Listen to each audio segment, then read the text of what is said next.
Alhamdulillahi Rabbil Alamin. Wassalatu wassalamu ala ashrafil anbiya'i wal mursalin wa ala alihi wa sahbihi ajma'in.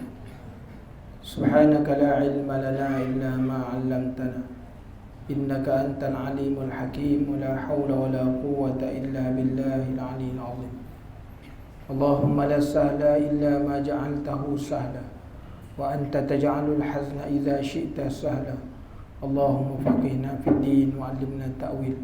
Allahumma zidna ilma, Allahumma zidna ilma, Allahumma zidna ilma, amma ba'd.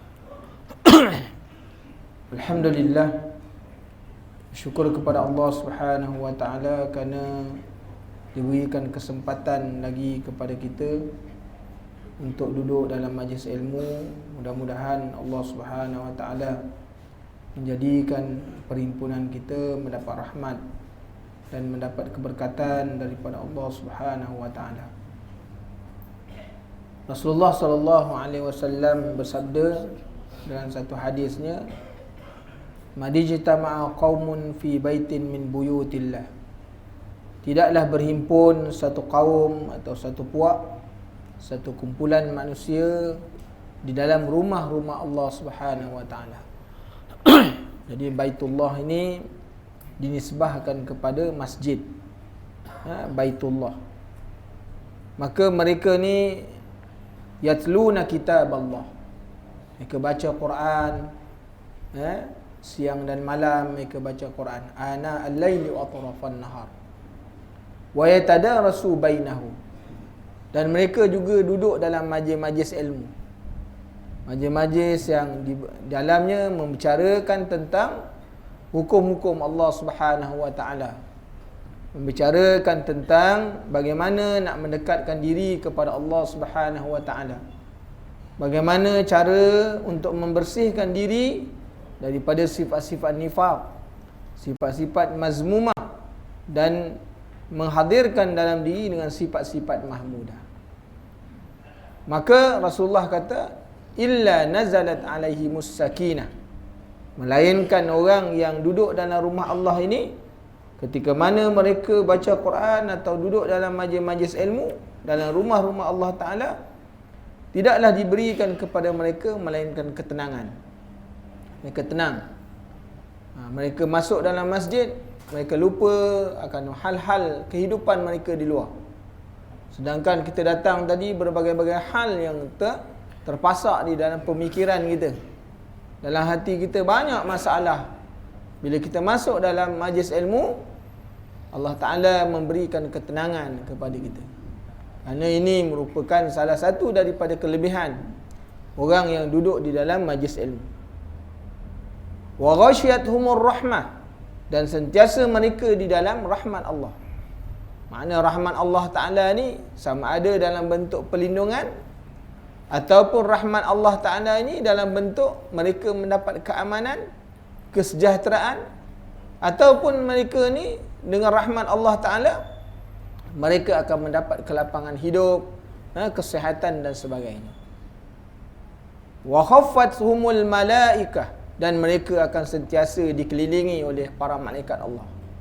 Mereka duduk dalam majlis ilmu, selama-lama mereka ni belum lagi meninggalkan majlis ilmu, maka sentiasalah mereka dikelilingi dan dinaungi serta dipagari oleh malaikat-malaikat Allah Subhanahu wa taala yang sentiasa melindungi dia daripada dia mula masuk sampai dia keluar. Dan wa zakarahumullah indah, lebih hebat daripada itu orang yang duduk dalam majlis ilmu, sentiasalah namanya disebut kepada para malaikat oleh Allah Subhanahu wa taala. Jadi Allah Taala menyebut nama-nama orang yang duduk dalam majlis ilmu, orang yang baca Quran dalam rumah Allah Subhanahu wa taala. Allah Taala sebut nama dia pada para malaikat, sehingga Allah Taala bergembira dengan hamba-hambanya yang sentiasa duduk dalam majlis-majlis ilmu. Inilah kelebihan orang yang duduk dalam majlis ilmu, sama ada ilmu yang dia dengar tu dia dapat atau tidak, tapi sekurang-kurangnya dia telah mendapat kelebihan berada dalam majlis ilmu yang disebutkan oleh baginda Rasulullah sallallahu alaihi wasallam. Kita sambung bicara kita, tuan-tuan muslimin dan muslimat yang dirahmati Allah, pada muka surat 67. Qala musannifu rahimahullahu ta'ala wa nafa'ana Allah bi'ulumihi fi daraini. Pada satu hari Rasulullah sallallahu alaihi wasallam menjenguk seorang pemuda yang hendak meninggal dunia. Kita masih lagi membicarakan bagaimana keadaan yang disukai pada orang yang menjelang ajal dia. Bagaimana keadaan dia. Jadi satu hari Rasulullah sallallahu alaihi wasallam datang ke rumah seorang pemuda yang dalam sakratul maut. Lalu Rasulullah pun bertanya, bagaimana perasaan kamu? Ni nak menghadapi sakratul maut ni, bagaimana keadaan kamu? Bagaimana perasaan kamu? Maka kata pemuda ni tadi, aku tetap berharap. Maknanya ni perasaan harap dia. Harapan dia kepada Allah dan aku takut akan dosa-dosaku. Ni dia menyatakan dua benda, dua perkara. Makna berharap kepada Allah Subhanahu Wa Taala dan ada sifat khauf, iaitu khauf kepada Allah Subhanahu Wa Taala. Dalam keadaan dia balik kepada Allah Ta'ala ni, dia bimbang dosa-dosanya tidak diampunkan oleh Allah Subhanahu Wa Ta'ala. Hari ini tuan-tuan, kita melakukan dosa, ada tak perasaan takut dalam jiwa kita Allah Ta'ala ampunkan dosa kita atau tidak? Walaupun kita telah beristighfar, walaupun kita telah bertaubat kepada Allah. Ni perasaan takut mesti ada. Orang mukmin, orang beriman kepada Allah Subhanahu Wa Taala, dia mesti ada sifat khauf, sifat raja', iaitu sifat takut kepada Allah. Takut apa? Takut dalam dua keadaan. Apabila dia buat ibadat, takut Allah Ta'ala tak terima ibadat dia. Sedangkan dia ibadat lama, 50 tahun, 60 tahun dia ibadat. Dia bimbang tuan-tuan, dia takut kepada Allah, dia istighfar banyak, dia taubat, sentiasa minta ampun dengan Allah Subhanahu Wa Taala. Dia bimbang Allah Ta'ala reject dia punya, maknanya permohonan untuk keampunan. Ni sifat orang beriman. Mesti ada dalam jiwa kita tuan-tuan. Hari ni bila kita buat salah, kita walaupun kita bertaubat, walaupun minta ampun, kita kena ada perasaan khauf dengan Allah. Khauf ni bukan bermaksud lari. Seperti mana orang yang lari daripada binatang buas. Umpama disebutkan oleh ulama, orang yang khauf ini ialah umpama seorang budak apabila dia dimarahi oleh ibu dia, maka bila dimarah, dia bukan lari daripada ibu dia, dia akan datang kepada ibu dia. Maka inilah perumpamaan orang yang khauf kepada Allah. Orang yang takut kepada Allah itu, begitulah caranya. Dia banyak dosa, maka dia datang. Makna datang kepada Allah dalam keadaan berserah diri, minta ampun. Dan orang yang keduanya, apabila lelaki ini mengatakan bahawa harapan, mengharapkan bahawa semua ibadatnya, semua perbuatan amal dia diterima oleh Allah Subhanahu Wa Taala. Jadi maka baginda pun bersabda, jika kedua perasaan harap dan takut, iaitu raja dan khauf. Ini kalau dibicarakan dalam ilmu tasawuf disebut dengan harapan ini ialah ar-raja. Ar-raja dan takut itu ialah khauf. Maka tersebut bersatu, dikata jika dua perasaan harapan dan takut itu bersatu di dalam hati seseorang hamba dalam keadaan seperti ini, seperti mana lelaki ini cakap tadi, maka Allah akan memberi apa yang diharapkan dan menyelamatkan ia daripada apa yang ditakuti. Kerana apa tuan-tuan? Kerana ada maknanya sangkaan baiknya kepada Allah Subhanahu Wa Taala. Jadi ni hidup kena ada sangkaan baik. Lebih-lebih lagi sangkaan baik kepada Allah. Kan? Kita kena ada sangkaan baik kepada Allah. Supaya Allah Ta'ala bersangka baik seperti mana hambanya. Kan? Seperti mana hamba tu bersangka baik, maka Allah Ta'ala bersangka seperti mana sangkaan hamba. Jadi kalau kita dah sangka dengan Allah Ta'ala suatu benda yang tak elok, maka begitulah sangkaan Allah kepada kita. Jadi inilah ingatan Rasulullah SAW kepada kita. Dan disebutkan oleh Thabit Bannani bahawa mengatakan ada seorang pemuda yang terkenal sangat pemarah. Berkali-kali ibunya menasihatinya dan terakhir ia berkata, wahai anakku, satu saat kamu akan mati. Ingatlah hal itu ketika ia jatuh sakit dan sudah dalam keadaan kritikal atau sakratul maut, ibunya pun berkata kepadanya, "Wahai puteraku, aku pernah mengingatkan kamu bahawa kamu pasti akan mengalami hal ini." Ia menjawab, "Wahai ibu, sesungguhnya aku tetap memiliki Tuhan yang sangat baik. Aku selalu berharap Dia memberikan sebahagian kebaikannya kepadaku pada saat-saat ini seperti ini. Berkat sangkaannya kepada Allah itulah ia diberi rahmat olehnya." Jadi perkara yang dia sebut kat sini, tuan-tuan, bagaimana harapan ataupun sangkaan seseorang, kan? Kita ni perlu ada sangkaan yang baik lah, terutamanya pada Allah Subhanahu Wa Taala. Walaupun kita ni bukan orang yang baik, walaupun kita ni bukan orang yang banyak amalan, tapi bila kita ni nak menghadap Allah, maka bersangka baik, mudah-mudahan segala amalan kita, walaupun maknanya amalan itu kecil, kita mengharapkan bahawa Allah Ta'ala terima. Maka dengan sangkaan hamba ni, maka Allah Ta'ala memberkati dengan apa yang kita sangka.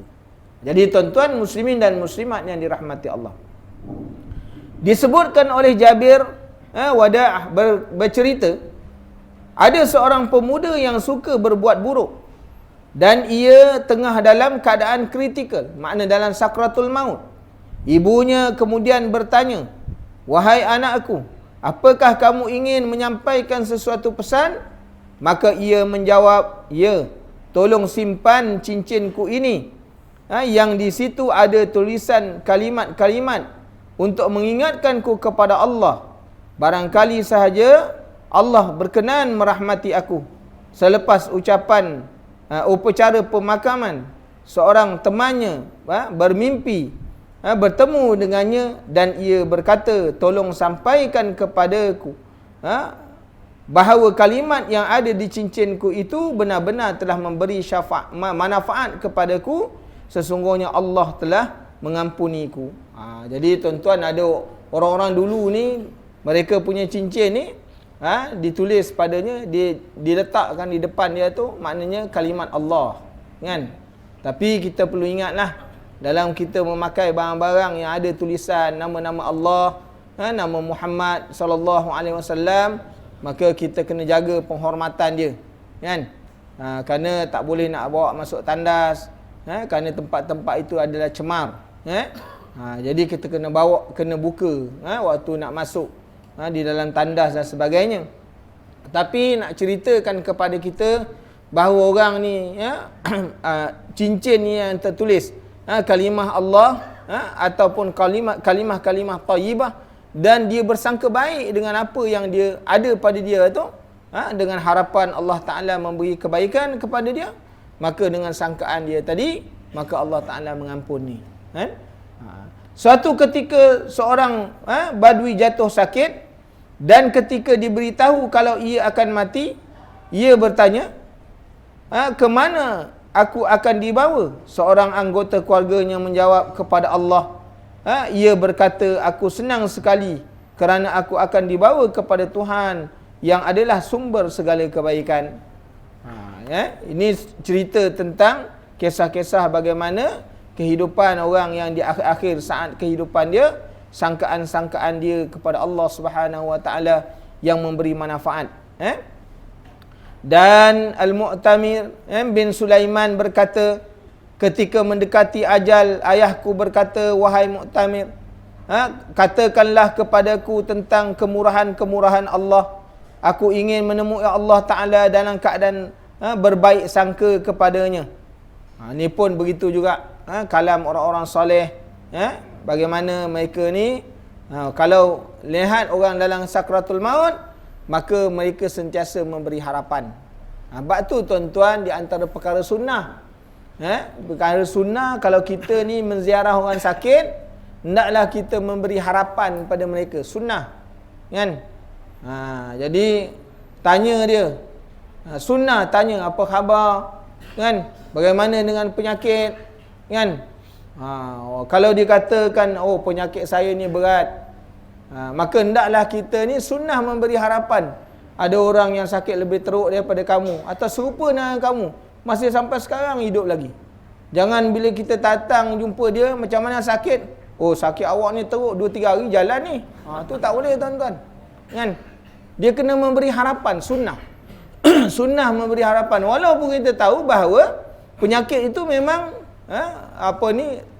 suatu penyakit yang cukup bahaya. Tapi sunnah memberi harapan kepada orang yang menderita sakit. Sehingga maknanya disebutkan di dalam kitab Al-Azkar Imam Nawawi, kalau sekiranya seorang itu dia menderita dengan kesakitan, maka boleh tak kita mendoakan? Mendoakan orang ni. Aku ni dah tak tahan menderita, engkau tolong doa bagi cepat mati ya. Kan?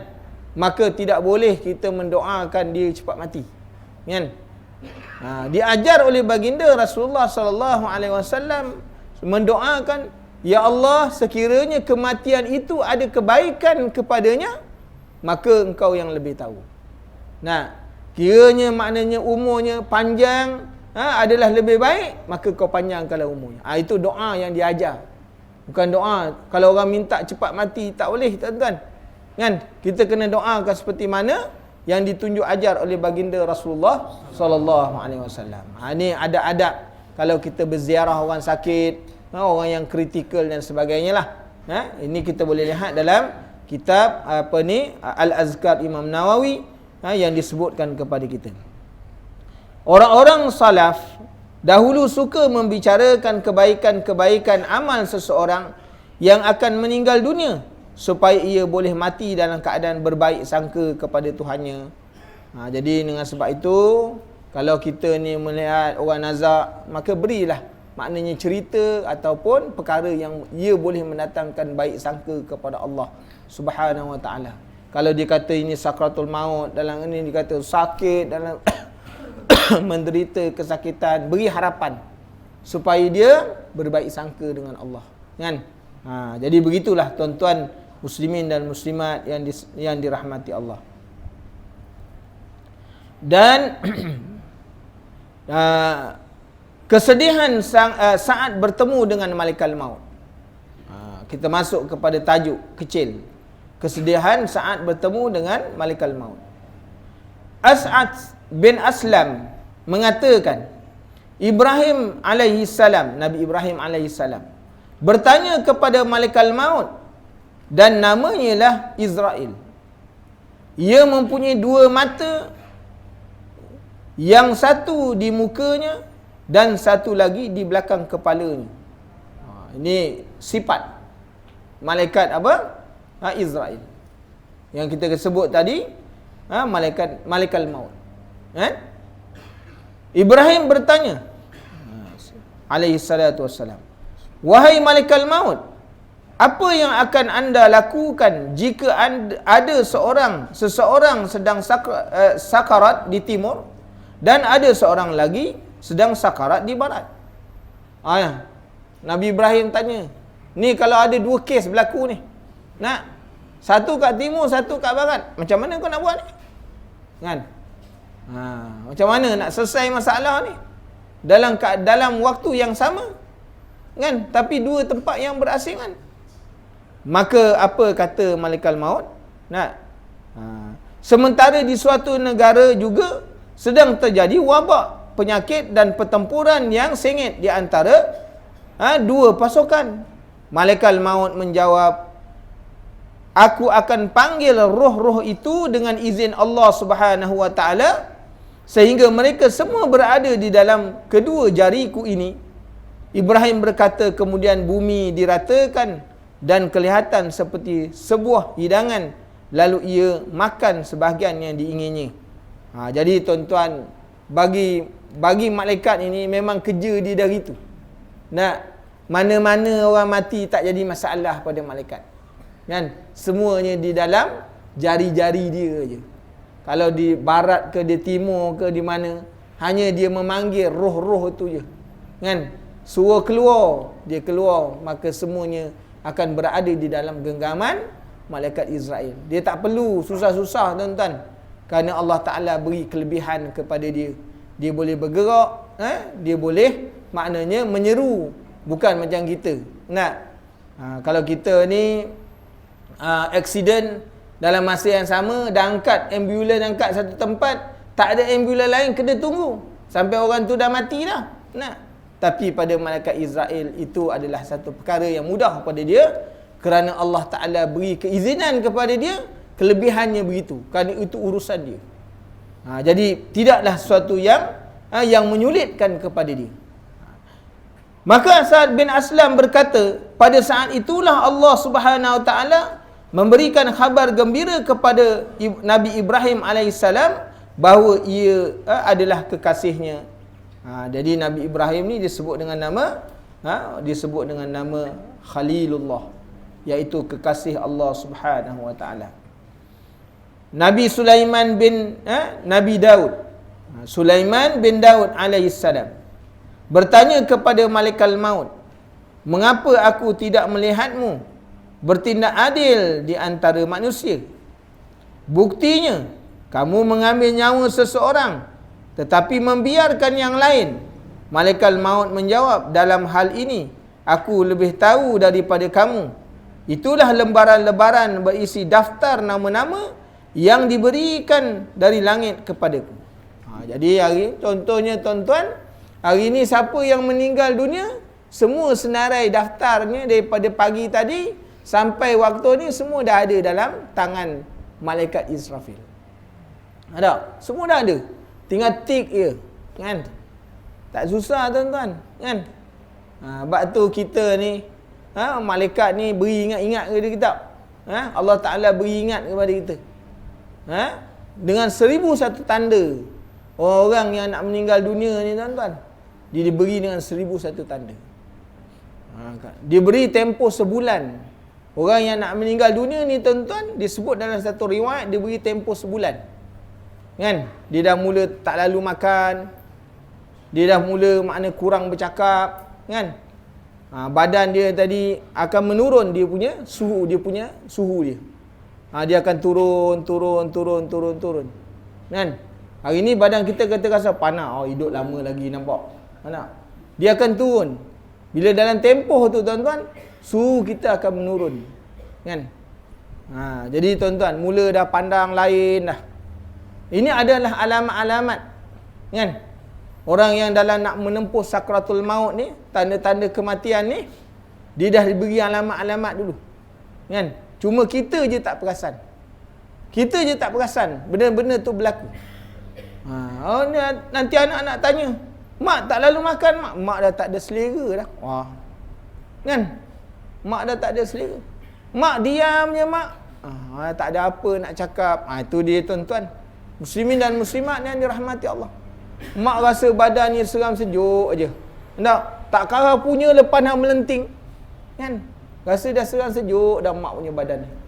Jadi tuan-tuan, orang yang macam ni kalau sekiranya Allah Ta'ala beri dia petunjuk, dia boleh rasakan perkara-perkara tu akan berlaku. Itu sebabnya kita jangan pelik kalau dengar ada maknanya sebahagian-sebahagian manusia yang Allah Ta'ala beri kelebihan, waktu dia meninggal dunia tu, dia dah siap mandi, dia dah siap sediakan kain kapan untuk dia dah. Ini orang-orang yang Allah Ta'ala beri kelebihan tuan-tuan, kan? Dia dah mandi, dah siap-siap, kan? Ini ada kes-kes yang kita dengar riwayat-riwayat cerita yang macam tu. Maka ini tanda-tanda orang soleh, kan? Tanda kesalehan dia tu ada.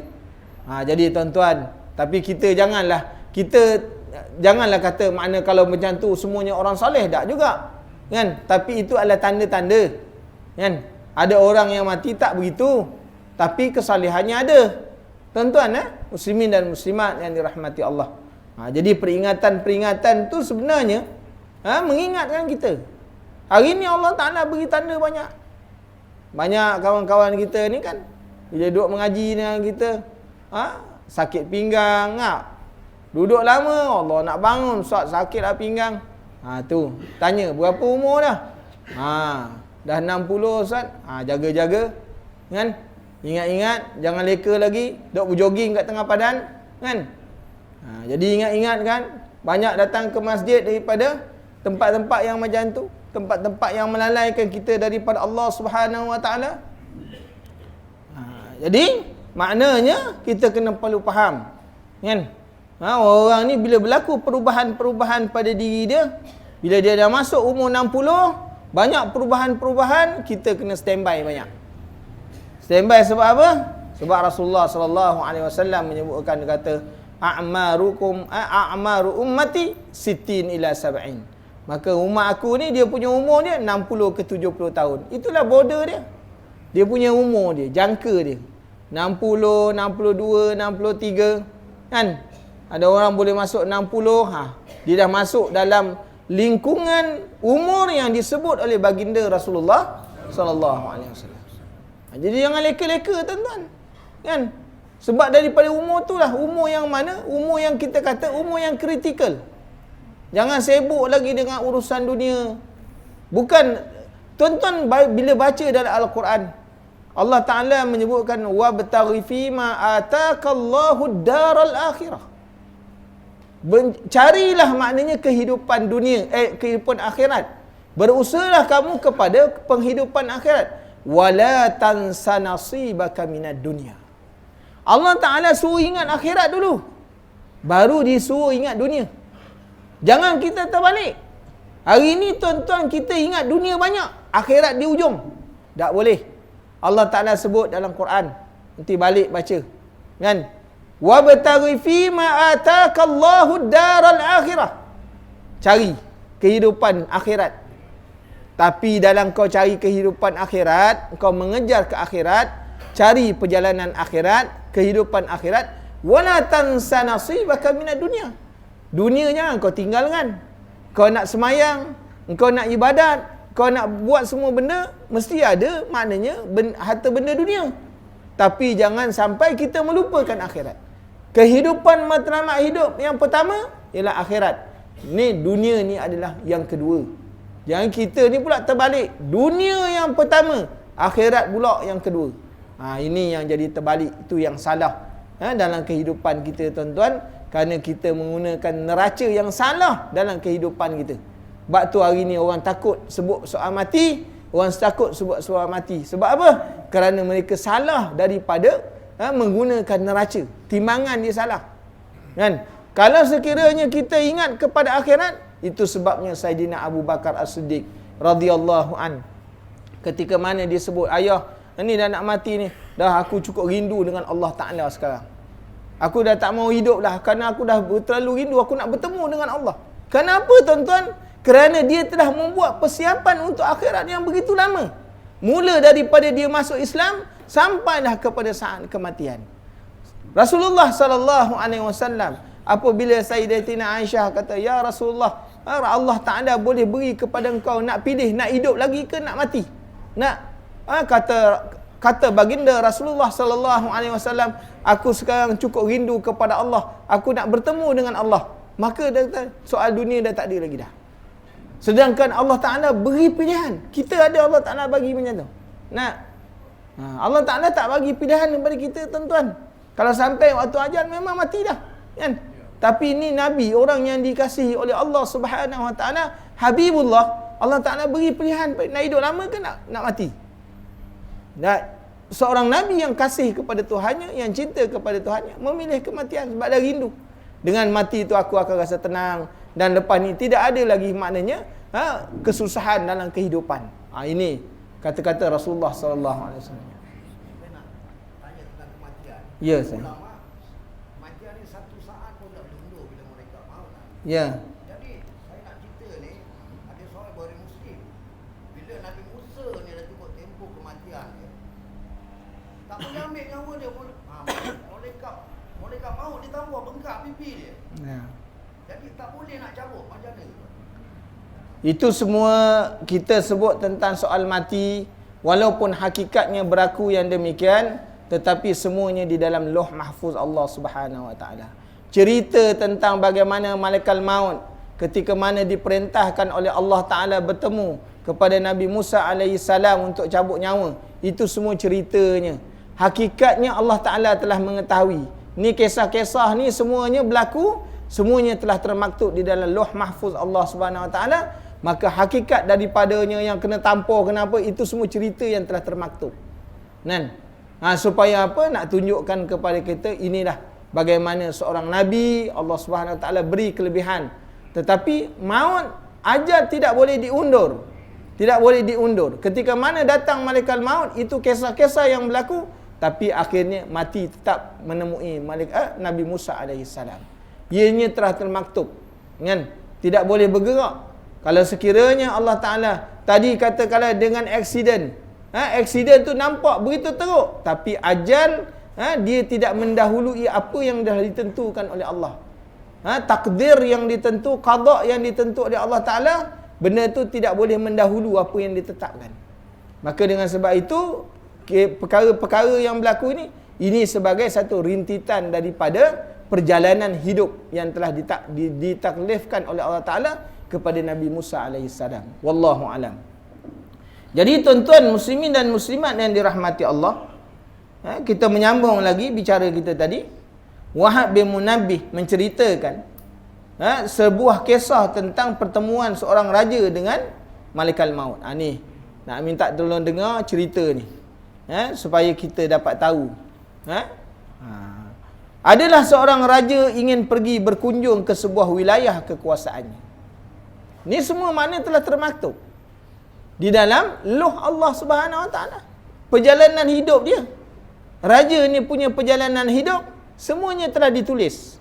Malaikat ambil daripada Lauh Mahfuz, catat dalam buku suratan hidup dia. Kan? Satu hari, satu kisah berlaku, seorang raja pergi menziarahi pada tempat kekuasaannya. Ia meminta diambilkan pakaian untuk dipakainya, tetapi ia tidak tertarik dengan pakaian itu. Maka dan meminta diambilkan yang lain. Ini terjadi berkali-kali. Ini semua telah termaktub. Tak endak ni semua dah ditulis dah. Akan berlaku mengikut perjalanan dia. Sampai pada hari ketentuan dia akan berlaku seperti mana yang telah ditentukan oleh Allah Subhanahu Wa Taala dalam apa? Maknanya kudrah dan iradah Allah Subhanahu Wa Taala.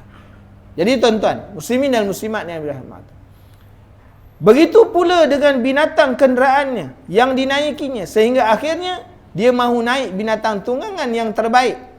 Bawa binatang pun ni dia kata ni aku tak nak. Bawa yang lain, ni pun tak nak. Tukar. Maka dia ambil satu binatang tunggangan yang terbaik untuk dinaikinya.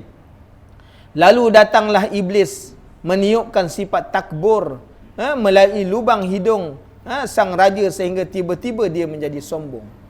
Ini tuan-tuan muslimin dan muslimat yang dirahmati Allah, kan? Tempat-tempat yang menjadi sasaran.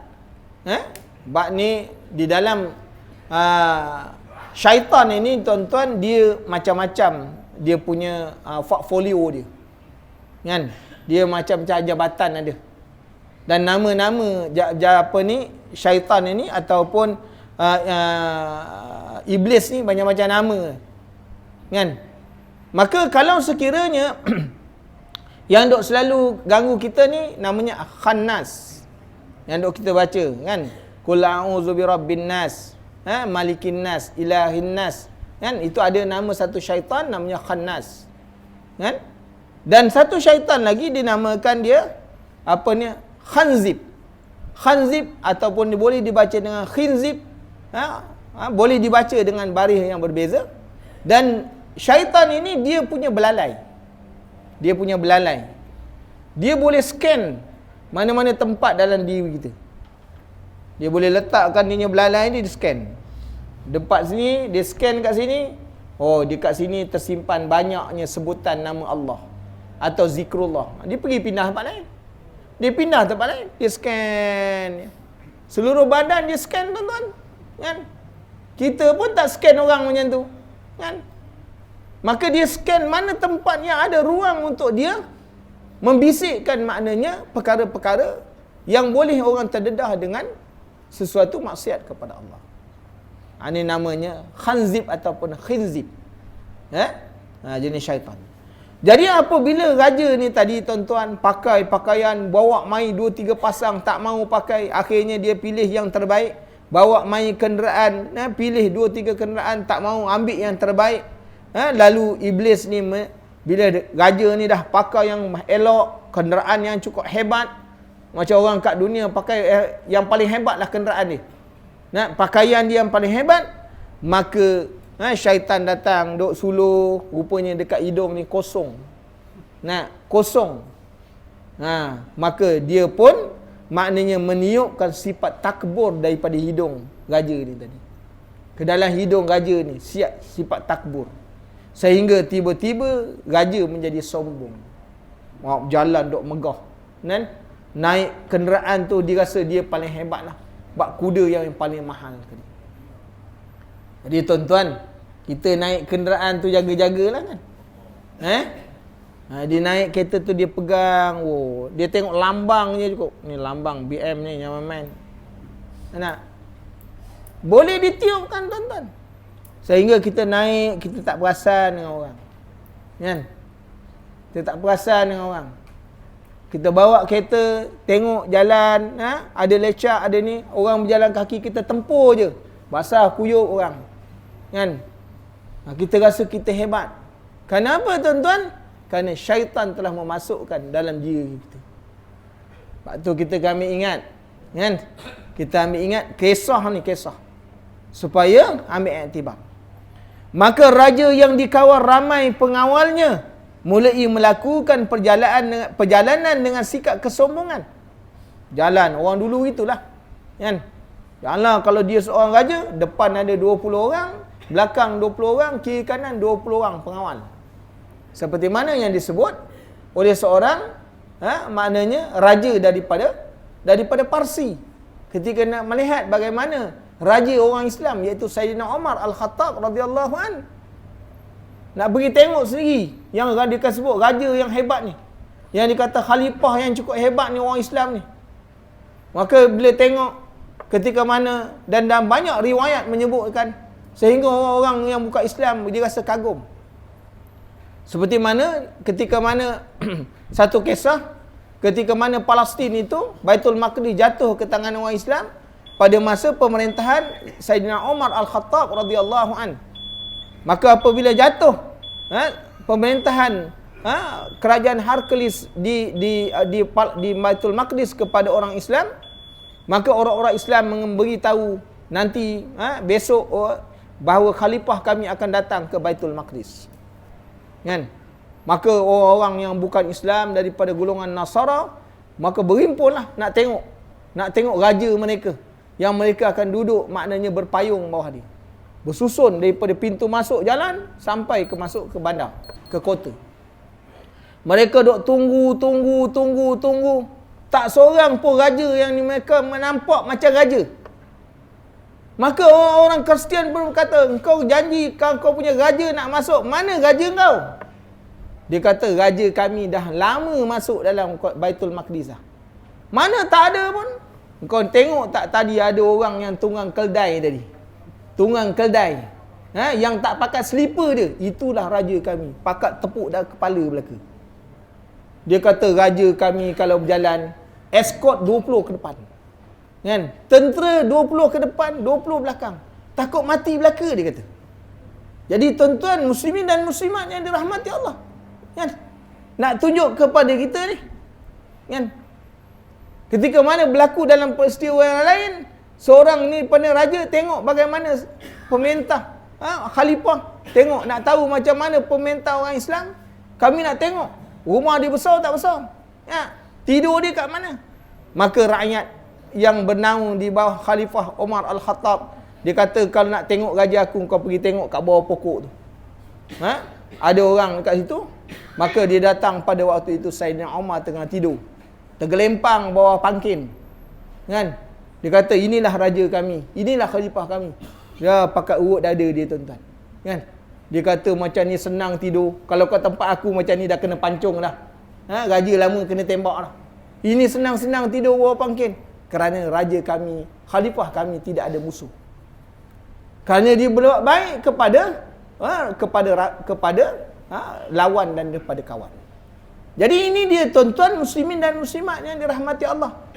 Maka raja yang dikawal mulai melakukan perjalanan dengan kesombongan dia. Kan? Lalu memandang orang lain dengan sebelah mata. Itu biasalah. Kan? Orang kaya, orang besar begitu. Tiba-tiba ia didatangi oleh seseorang dengan penampilan yang kusut masai. Tak? Kalau kita orang datang duduk sebelah kita kusuk masai, kan?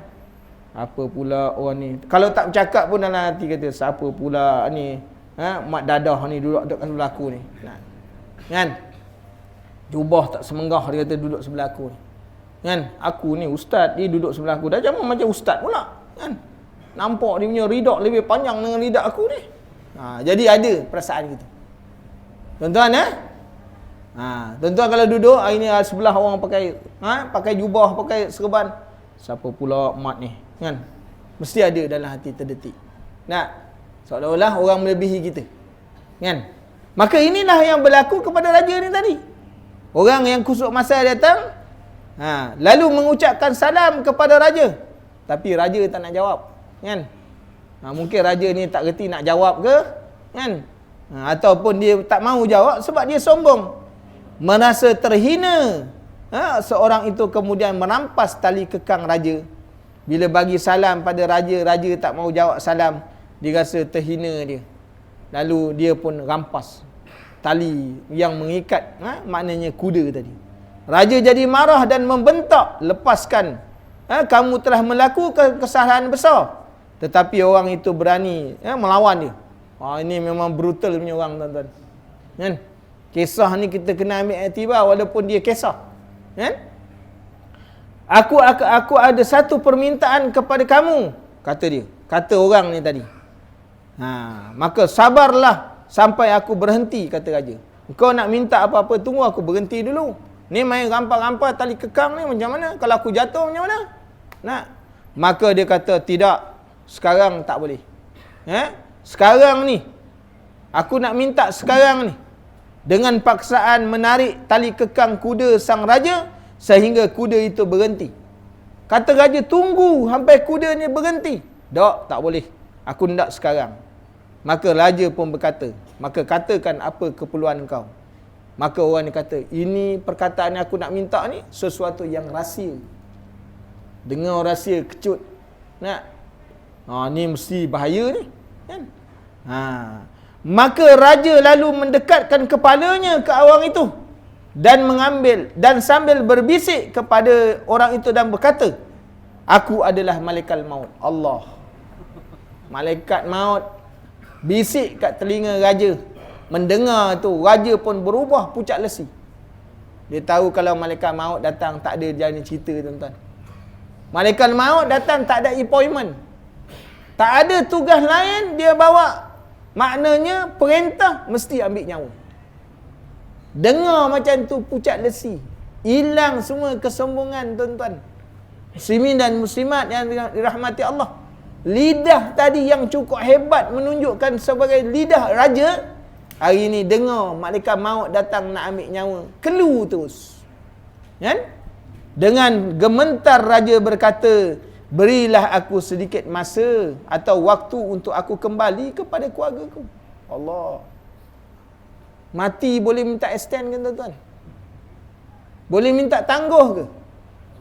Kalau hari ni, tuan-tuan, malaikat maut datang kepada kita nak ambil nyawa, kan? Dia duduk sebelah kita, dia perkenan dengan kita. Name tag malaikat Israfil. Malaikat maut. Tengok. Tak usah dia cakap je, waktu tu dah mati dah. Waktu tu dah mati dah. Wahai malaikat maut, minta izin lah, aku nak makan nasi dulu, kan? Ni masak asam sedapnya, kan? Kita join dulu, lepas tu dah makan baru kau ambil. Oh, no way, kata malaikat. Tuan-tuan, muslimin dan muslimat yang dirahmati Allah, dengan raja pun tak ada boleh bertangguh, apatah lagi dengan kita. Dengan kita, raja dengar jadi pucat. Maka dia kata, biarlah aku kembali kepada keluargaku, mengucapkan selamat tinggal dan maknanya menyelesaikan semua urusan. Aku seorang raja, aku nak beri ni kuasa pada siapa, tunggu selesai dulu, lepas tu kau nak ambil, okey, no problem. Malaikat maut kata, demi Allah, tidak boleh. Iza jaa ajalum la yastakhiruna sa'atan wa la yastaqdimun. Kiranya datang maut kepada kamu, Dia tidak akan tercepat dan tidak terlewat walau sesaat sekalipun. Tuan-tuan muslimin dan muslimat yang dirahmati Allah, kita kena ingat, kita baca tiap-tiap minggu ni tuan-tuan, bukan sekadar baca, tetapi nak mengingatkan kita kita akan kembali kepada Allah. Kita kembali kepada Allah. Supaya yang membaca mengingatkan diri, yang mendengar mengingatkan diri masing-masing, bahawa kita akan kembali kepada Allah. Bila kita kembali kepada Allah, datangnya malaikat maut kepada kita, dia tidak ada bertangguh tuan-tuan. Maka kita ni, bagaimana persiapan kita untuk kembali kepada Allah Subhanahu Wa Taala? Ini adalah persoalan yang perlu kita jawab. Bagaimana kita nak kembali kepada Allah?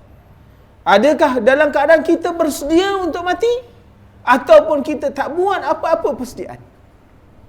Kita masih lagi lalai, kita masih lagi sibuk dengan urusan-urusan keduniaan kita.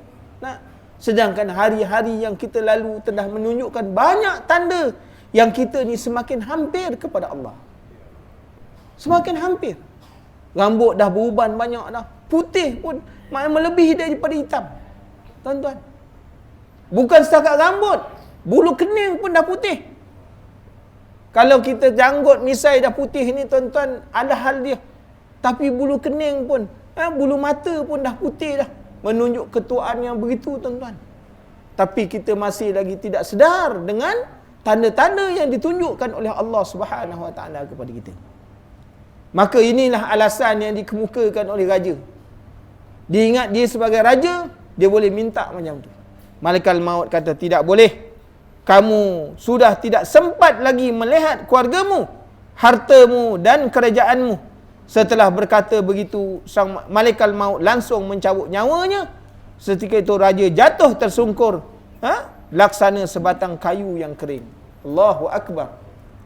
Tuan-tuan muslimin dan muslimat yang dirahmati Allah, marilah kita mengingati, nasihat-menasihati kehidupan kita tuan-tuan.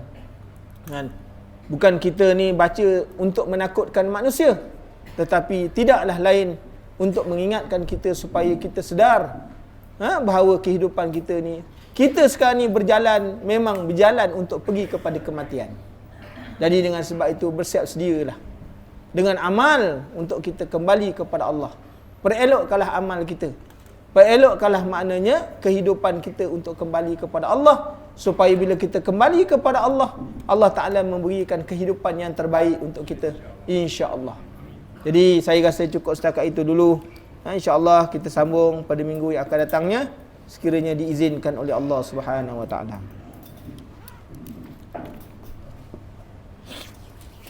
Bismillahirrahmanirrahim. Alhamdulillahirabbil alamin. Wassalatu wassalamu ala asyrafil anbiya'i wal mursalin wa ala alihi wa sahbihi ajma'in.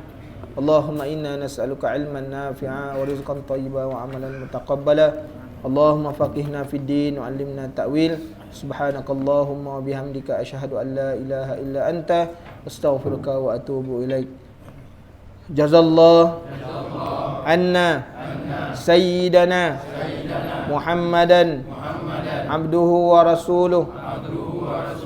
Allah jazallahu anna sayyidana Muhammadan abduhu wa rasuluh. Jazallahu anna sayyidana Muhammadan abduhu wa rasuluh. Allahumma a'inna ala zikrika wa syukrika wa husni ibadatik. Ya muqallibal qulub, sabbit qulubana ala dinik. Ya musarrifal qulub, sarrif qulubana ala ta'atik. Allahumma ya muqallibal qulub, sabbit qulubana ala dinik. Ya Allah, ya Allah, ya Tuhan kami, ampunilah dosa kami, ya Allah. Ampunilah dosa kami, ya Allah. Kami mengangkat tangan dalam keadaan tangan kami melakukan dosa kepadamu, ya Allah. Ya Allah, ya Tuhan kami, ampunkanlah dosa kami, ampunkanlah dosa isteri kami, ampunkanlah dosa anak-anak kami, selamatkanlah kami kehidupan dunia dan akhirat, ya Allah. Ya Hayyu ya Qayyum ya Zal Jalali wal Ikram. Wassallallahu ala sayyidina Muhammad wa ala alihi washabbihi wasallam. Walhamdulillahirabbil alamin. Barakallahu fikum. Wassalamualaikum warahmatullahi